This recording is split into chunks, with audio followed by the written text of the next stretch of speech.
On the server Mindplex, pearling gives you a 7-second cooldown in Cake Wars. This means that if you miss your pearl, you're gonna die, and you can't pearl back up. But finally, after hours of testing and practicing, I've discovered a method that can bypass the pearl cooldown. I call this method bow canceling. To bow cancel out of a pearl cooldown, you have to shoot yourself while looking down with a bow around like 7 times, and then pearl back up and block clutch, or land on a tree if you're lucky.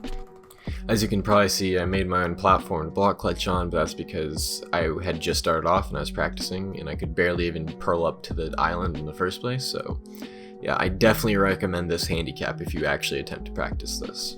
This clutch is extremely difficult to pull off. The most difficult part of this clutch is the fact that you have to hit 7 consecutive bow shots on yourself within 6 seconds.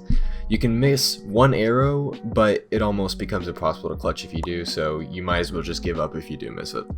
The reason you want to bow yourself this many times is that your downwards velocity becomes minimal, keeping you as close to surface as possible, while also stalling the pearl cooldown.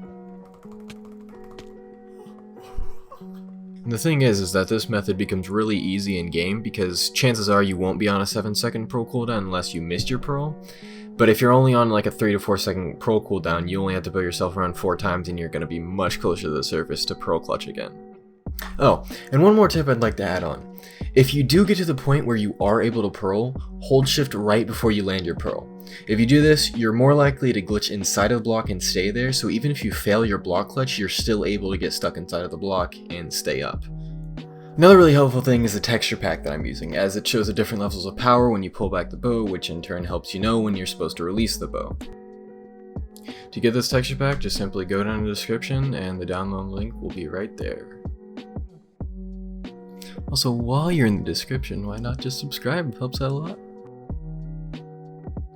Anyways, that's all I had for this video, so peace out.